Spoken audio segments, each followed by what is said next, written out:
ನಮ್ಗೆ ಡಿಸಾ ತಗೊಂಡ್ ಕೊಡ್ಲಿ ಸಂಬಂಧಪಟ್ಟ ನಾವು ಸಾಯ್ತೀವಿ, ಮಕ್ಳ ಮರಿ ಸಾಯ್ತೀವಿ, ಎಲ್ಲ ಸತ್ತೋಗ್ತೀವಿ, ಇರಲ್ಲ ನಾವು. ಅವರೇ ತಂದು ಕೊಡ್ಲಾಳು. ಇಲ್ಲ ಅದೇ ಆಫೀಸ್ಗೆ ಹೋಗಿ ಮಕ್ಳ ಮರಿ ಅದೇ ಆಫೀಸ್ಗೆ ಹೋಗಿ ಕರ್ಕೊಂಡೋಗಿ ಅಲ್ಲೇ ಕುಡಿತೀವಿ. ನಾವೆಲ್ಗ ಹೋಗೋಣ ಮಕ್ಳ ಮರಿ ಕಟ್ಕೊಂಡು? ಎಲ್ಲ ಕಟ್ಕೊಳ್ರಿ. ಏನಂತಾರೆ ಸರ್ ಎಲ್ಲಾರು ಇದೇ ಹೇಳ್ತಾಗ ಏನಂತಾರೆ ಗೊತ್ತಾಯ್ತಾ?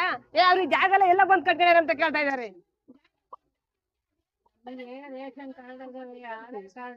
ಎಲ್ಲ ಇದಾವೆ, ಎಲ್ಲ ಇಲ್ಲೇ ಇರೋದು. ಎಷ್ಟೊಂದ್ ಜನ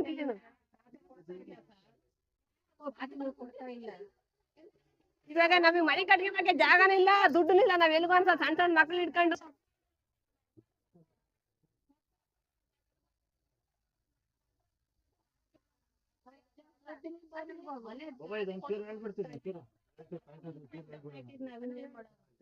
ಅದಕ್ಕೆ ಎಲ್ಲ ಆಪರೇಷನ್ ಮಾಡ್ಕೊಂಡು ನಾವ್ ಎಲ್ಗ ಹೋಗೋಣ? ಯಾರಿಲ್ಲ ನಮಗೆ, ಎಲ್ಲೂ ಹೋಗಕ್ ಆಗಲ್ಲ ಸರ್. ಎಲ್ಗ ಹೋಗ್ಬೇಕು ನಾವು? ನಾವು ಏನಿದೆ ಕೇಳಂಗಿಲ್ಲ.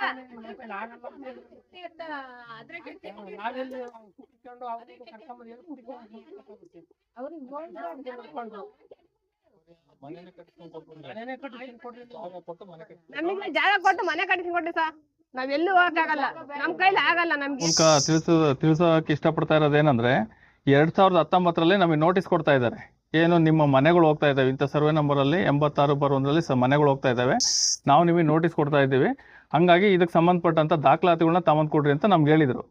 ನಾವು ಅವತ್ತೇ ಮೀಟಿಂಗಲ್ಲಿ ಏನು ಹೇಳಿದ್ವಿ ಅಂದ್ರೆ, ನಮ್ಮ ಮುತ್ತಿತಾತನ ಕಾಲದಲ್ಲಿ ಮಾತ್ರ ಖಾತೆಗಳಿರೋದು, ಈಗ ನಮ್ಮ ಪೀಳಿಗೆಗೆ ಇಲ್ಲ. ನೀವೇನು ನೋಟಿಸ್ ಕೊಟ್ಟಿದ್ರೆ ಅವಕ್ಕೆಲ್ಲ ಖಾತೆಗಳಿಲ್ಲ. ನಮ್ಮ ಮುತ್ತಿತಾತ ಮೂಲ ವಂಶ ರಕ್ಷಕ್ಕೆ ಹೋದ್ರೆ ಖಾತೆಗಳಿದ್ದಾವೆ, ಬಟ್ ಈಗಿಲ್ಲ. ನೀವು ಹೇಳಿರೋ ಡಾಕ್ಯುಮೆಂಟ್ ಕೊಡಕ್ಕೆ ಆಗೋದಿಲ್ಲ ಅಂದಿದ್ದಕ್ಕೆ ಅವ್ರು ನಮ್ಗೆ ಹೇಳಿದ್ದೇನಂದ್ರೆ, ನಿಮ್ಮ ಮನೆ ಐತೆ, ನಾವು ನೋಟಿಸ್ ಕೊಟ್ಟಿದ್ದೀವಿ, ಆ ನೋಟಿಸ್ ಪ್ರಕಾರ ನಿಂದು ಡಾಕ್ಯುಮೆಂಟ್ ಇರಲಿ ಬಿಡಲಿ, ಮನೆ ಏನೈತೆ ಮನೆಗೆ ನಾವು ಏನು ಪರಿಹಾರ ಕೊಡಬೇಕೋ ಅದನ್ನು ನಮ್ಮ ಇಂಜಿನಿಯರ್, ಇದಕ್ಕೆ ಸಂಬಂಧಪಟ್ಟ ಇಂಜಿನಿಯರ್ ಅದಕ್ಕೆ ಪರಿಹಾರ ವ್ಯಾಲ್ಯೂ ಕಟ್ತಾರೆ, ಅದನ್ನು ನಾವು ಅದು ವ್ಯಾಲ್ಯೂ ಕಟ್ಟಿದ್ದಾದ್ಮೇಲೆ ನಿಮಗೆ ಕೊಡ್ತೀವಿ. ಮತ್ತು ಈಗ ಮನೆ ಶಿಫ್ಟಿಂಗಿಗೆ ನಾವು 5.5 ಲಕ್ಷ ದುಡ್ಡು ಕೊಡ್ತೀವಿ ಅಂತ ಅವತ್ತಿನಿಂದ ಇದುವರೆಗೂ, ಇಲ್ಲಿಗೊಂದು 19ರಿಂದ ಇದುವರೆಗೂ ನಮ್ಗೆ ಹೇಳ್ಕೊಂಡೇ ಬಂದರು. ನಾವು ಹಂಗಾಗಿ ಬಿಡ್ರಿ ಇನ್ನೇನು ಕೊಡ್ತಾರೆ ಅಂತ ನಾವು ಸುಮ್ಮನಾಗಿದ್ವಿ. ಇಲ್ಲ 6 ತಿಂಗಳಿಂದ ಈಚೆಗೆ ಬೆಳವಣಿಗೆ ಆಗ್ತಾ ಇರೋದೇನೆಂದರೆ, ನಾವು ಹೋಗಿ ಅರ್ಜಿ ಕೊಟ್ಟಂಗೆ ಇಲ್ಲ ಕೊಡಕ್ಕೆ ಬರಲ್ಲ, ಅದೇನು ಪ್ರೂಫೇ ಇಲ್ಲ, ನಮಗೂ ಇದು ಡಾಕ್ಯುಮೆಂಟ್ ಸಂಬಂಧನೇ ಕೊಡಲ್ಲ ಅಂತ ಬರೀ ಉಡಾಫೆ ಮಾತು ಕೊಡ್ತಾ ಇದ್ದಾರೆ. ಹಂಗಾಗಿನ ನಾವು ಅದಕ್ಕೆ ನಾನು ಈಗ ಏನು ಹೇಳ್ತಾ ಇದ್ದೀನಿ ಅಂದರೆ, ರೈಲ್ವೆ ಸಚಿವರು ಸೋಮಣ್ಣ ಸಾಹೇಬ್ರಿಗೆ ಮನವಿ ಮಾಡೋದೇನೆಂದರೆ, ದಯವಿಟ್ಟು ಈ ವಿಚಾರವನ್ನು ನಿಮ್ಮ ಗಮನಕ್ಕೆ ಬಿದ್ದ ತಕ್ಷಣ ಕೂಡಲೇ ಇದಕ್ಕೆ ಸೂಕ್ತ ಪರಿಹಾರ ಕೊಡಬೇಕು ಅಂತ ನಾನು ನಿಮ್ಮಲ್ಲಿ ಮನವಿ ಮಾಡ್ಕೊಳ್ತಾ ಇದ್ದೀನಿ. ದುಡ್ಡು ತಗೋಬೇಕಾದ್ರೆ ಈಗ ಅಷ್ಟೇ ಸ್ವಾಮಿ ಅಂತ ಅವು ಕೋಲ ಹಾಕೊಂಡು ಕೇಳಿ ಸ್ವಾಮಿ.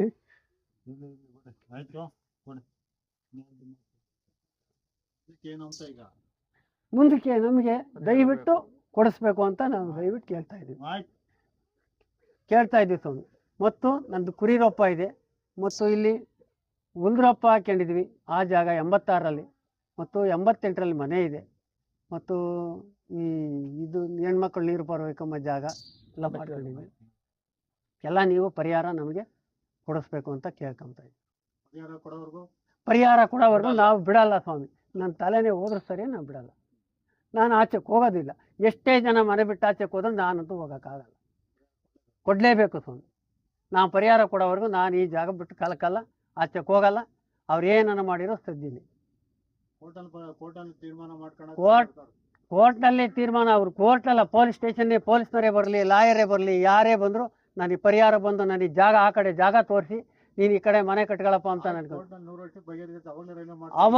ಅವತ್ತೇ ಮಾಡ್ಕೊಂಬಿಡ್ಲಿ ಬಿಡಿ ಸ್ವಾಮಿ, ಅವತ್ತೇ ಮಾಡ್ಕೊಂಬಿಡ್ಲಿ ಸ್ವಾಮಿ. ನಾನಂತೂ ಅಲ್ಲಿ ತಗೊಬಿಡ, ಅವತ್ತಿನ ನನಗೆ ಪರಿಹಾರ ಕೊಡಿ, ಪರಿಹಾರ ಕೊಟ್ಟು ನನಗೆ ಜಾಗ ತೋರಿಸ್ಬಿಡಿ, ಇಂಥ ಕಡೆ ಜಾಗ ಕೊಡಿ, ನನ್ನ ಮಗನಿಗೆ ಕೆಲಸ ಕೊಡಿಸ್ಬಿಡಿ. ನನ್ನ ಮಗ ಒಬ್ಬ ಡಿಗ್ರಿ ಮಾಡೋದು. ಮಾಜಿ ಗ್ರಾಮ ಪಂಚಾಯತಿ ಸದಸ್ಯರು ವಿವೇಕಾನಂದ ಅಂತ. ಇಲ್ಲಿ ಸುಮಾರು ವರ್ಷಗಳಿಂದ ಇಲ್ಲೇ ವಾಸ ಇದ್ದು ಅನಾದಿ ಕಾಲದಿಂದನೂ ಇಲ್ಲೇ ಇದ್ದಾರೆ.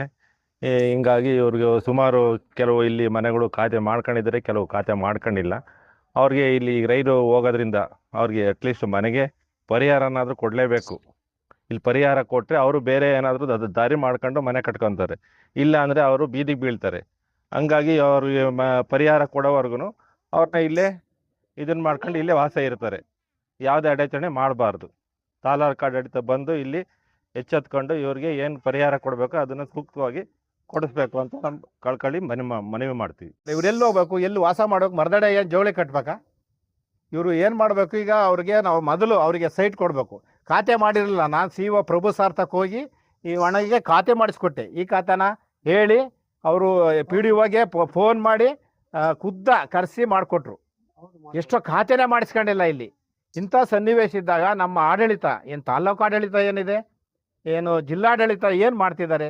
ಇಂಥವನ್ನೆಲ್ಲ ಒಂದು ಸಣ್ಣ ಸಣ್ಣ ವಿಚಾರಕ್ಕೂ ಅವಿದ್ಯಾವಂತರು ಹೋಗಿ ಯಾರನ್ನೂ ಕಾಣಬೇಕು. ಹಾಗಾಗಿ ಇವರಿಗೆ ಪುನರ್ವಸತಿಗಾಗಿ ಇವರು ಬೀದಿಗೆ ಬೀಳೋದನ್ನು, ಇವರು ಬೇರೆ ಕಡೆ ಹೋಗಿ ಮನೆ ಕಟ್ಕೊಳ್ಳೋದಕ್ಕೆ ಇವ್ರಿಗೆ ಇವ್ರಿಗೆ ಬೇಕಾದಂಥ ಸೈಟನ್ನು ಒದಗಿಸ್ಬೇಕು. ಮತ್ತು ಇವರಿಗೆ ಏನು ಅವಾರ್ಡ್ ಆಗಿದೆ, ಇವ್ರಿಗೆ ಅಲ್ಲಿ 11,25,000 ರೂಪಾಯಿ ಅವಾರ್ಡ್ ಆಗಿದೆ. ಆ ಅವಾರ್ಡ್ ದುಡ್ಡನ್ನು ಯಾರೋ ಜಂಟಿ ಇದೆ ಅಂತಾರೆ, ಆ ಜಂಟಿಯವ್ರಿಗೆ ಅವ್ರಿಗೆ ಕೊಡಲಿ. ಅವರಿಗೆಲ್ಲ ರೆಕಾರ್ಡ್ ತರಿಸ್ಕೊಂಡು ಅವ್ರಿಗೆ ಬೇಕಾದ್ರೂ ಕೊಡಲಿ. ಬಡ ಇರೋದ್ರು ನಾವೇನು ಜಮೀನೇನು ಕೇಳ್ತಾ ಇಲ್ಲ, ಇವ್ರೇನು ಜಮೀನೇನು ಕೇಳ್ತಾ ಇಲ್ಲ. ಜಮೀನು ಬಗ್ಗೆ ತರಲೆ ಇರಲಿ, ಇನ್ನೊಂದಿರಲಿ, ಕೋರ್ಟ್ ಇರಲಿ, ಕಚೇರಿ ಇರಲಿ, ಅವ್ರು ಮಾಡ್ಕೊಳ್ತಾರೆ ಮುಂದೆ ಅದು ಬೇಕಾದಾಗ. ರೈಲು ಹೋಗಬೇಕು ಅಂದರೆ, ರೈಲು ಇಲ್ಲಿ ಹಸಿ ಹೋಗಬೇಕು ಅಂದರೆ ಇವ್ರು ಮೊದಲು ತೀಕ್ಷ್ಣವಾಗಿ ಆದಷ್ಟು ಬೇಗನೆ ಎಲ್ಲ ಜಿಲ್ಲಾಡಳಿತ ಮತ್ತು ನಮ್ಮ ಸೋಮಣ್ಣ ಸಾಹೇಬ್ರಿಗೂ ಸಹ ನಾವು ಕಾಣೋಣ ಅಂತ ಇದ್ದೀವಿ. ಬುಧವಾರ ಹೋಗಿ ಅವರು ಬುಧವಾರ ಬರ್ತಾರೆ ಅಂತ ತುಮಕೂರಿಗೆ. ಅವ್ರನ್ನ ಕಂಡು ಈಗಲಾಗ್ತಾ ಇರೋ ಅನ್ಯಾಯನ ಮೊದಲು ನಮಗೆ ಹಣವನ್ನು ಬಿಡುಗಡೆ ಮಾಡಿಸ್ಕೊಡ್ಬೇಕು. ಮತ್ತು ನಾವು ಜಮೀನಿಗೆಲ್ಲ ಕೇಳ್ತಿರೋದು ಮರ, ಮತ್ತು ನಾವು ಬೆಳೆಸಿರ್ತಕ್ಕಂಥ ಮರ, ಮನೆ, ಕೊಟ್ಟಿಗೆ, ಇಂತಹ ಸಣ್ಣ ಏನು ನೀವು ಅವಾರ್ಡ್ ಮಾಡಿದ್ದೀರಾ, ಈಗ ಅವಾರ್ಡೇ ಮಾಡಬಾರ್ದಾಯ್ತು. ನಿಮಗೆ ಬರೋದಿಲ್ಲ ಅಂತ ಅವತ್ತೇ ಬಿಡ್ಬೋದಾಯ್ತು. ಯಾಕೆ ಅವಾರ್ಡ್ ಮಾಡಿರ? 11 ಲಕ್ಷ ನೋಟಿಸ್ ಕೊಟ್ಟಿದ್ರ. ನೋಟಿಸ್ ಒಂದು ಸರಿಯಾಗಿ ತಲುಪಿಲ್ಲ ಇವರಿಗೆ. ಫೈನಲ್ ನೋಟಿಸೇ ಕೊಟ್ಟಿಲ್ಲ. ಪರಿಹಾರ ಕೊಡ್ಲೇಬೇಕು ತಾನೆ. ಪರಿಹಾರ ಕೊಡ್ಬೇಕು. ನಾವು ಕೇಳ್ತಾ ಇರೋದು ನಾವೇನು ಅದೆಲ್ಲ ಕೇಳ್ತಿಲ್ಲ. ಜಮೀನು ನಮಗೆ ಮನೆಯ ಪರಿಹಾರವನ್ನು ಅವ್ರಿಗೆ ಒದಗಿಸ್ಕೊಡಿ. ಇಲ್ಲಿರ್ತಕ್ಕಂಥ ಅವರು ಏನು ಅವರೆಲ್ಲ ಅವರು ಅಟ್ಟಿ ಏನಿದ್ದಾರೆ ಗೊಲ್ರೆಟ್ಟಿನಲ್ಲಿ ಅವರ ಸಣ್ಣ ಪುಟ್ಟ ಬಗ್ಗೆ ಅವ್ರಿಗೆ ನಮಗೆ ಬೇಕಾಗಿಲ್ಲ. ಅದೆಲ್ಲ ಅವ್ರು ಏನಿರು ರಾಜಕೀಯವಾಗಿ ಅಲ್ಲ, ಕೋರ್ಟ್ನಲ್ಲಿ ಅವ್ರು ಒದಗಿಸ್ಕೊಂತಾರೆ. ಕೋರ್ಟ್ನಲ್ಲಿ ಅವ್ರು ಓಡಾಟ ಮಾಡ್ಕೊಳ್ಳಿ. ಇವ್ರು ಯಾರು ತೊಂದರೆನೂ ಮಾಡಬೇಡಿ ಅಂತ ಲೋಕಲ್ಲಾಗಿರೋ ಅಂಥ ಇವ್ರನ್ನೂ ಸಹ ಕೇಳ್ಕೊತೀನಿ. ಹಾಗೆ ಅಧಿಕಾರಿಗಳನ್ನ ಮತ್ತು ನಮ್ಮ ಮಂತ್ರಿಗಳನ್ನ, ನಮ್ಮ MLA ಸಾಹೇಬ್ರನ್ನ ಇವ್ರಿಗೆ ಆದಷ್ಟು ಬೇಗ ನ್ಯಾಯ ಒದಗಿಸ್ಕೊಡ್ಲಿ ಅಂತ ಹೇಳಿ ನಾನು ಈ ಮೂಲಕ ಒತ್ತಾಯಿಸ್ತೀನಿ. ಎಷ್ಟೋ ಹೆಣ್ಮಕ್ಳು ಹೇಳ್ತಾ ಇರ್ತೀರಾ, ಸರ್ ನಾನು PCOD ದಪ್ಪ ಆದೆ, ಸರ್ ನಾನು ಥೈರಾಯ್ಡಿಂದ ದಪ್ಪ ಆದೆ ಅಂತಿದ್ರಲ್ಲ. ಎರಡಕ್ಕೂ ಸಜೆಷನ್ ಅಂತಂದರೆ ನಮ್ಮ ಜೀನಿ ಸ್ಲಿಮ್ನ ಯೂಸ್ ಮಾಡಿ PCOD, ಥೈರಾಯ್ಡ್ ಎರಡನ್ನೂ ಕಂಟ್ರೋಲ್ ಮಾಡ್ಕೊಳ್ಳಿ. ನೀವು ಸಣ್ಣ ಆಗ್ಬೇಕಲ್ವಾ? ಅದು ಒಂದು ಉತ್ತಮ ಆಹಾರದಿಂದ ಸಣ್ಣ ಆಗ್ಬೇಕಲ್ವಾ? ಪ್ರತಿದಿನ ನಮ್ಮ ಜೀನಿ ಸ್ಲಿಮ್ನ ಯೂಸ್ ಮಾಡಿ ಯಾವುದೇ ಸೈಡ್ ಎಫೆಕ್ಟ್ ಇಲ್ದಂಗೆ ನೀವು ಸಣ್ಣ ಆಗ್ತೀರಾ.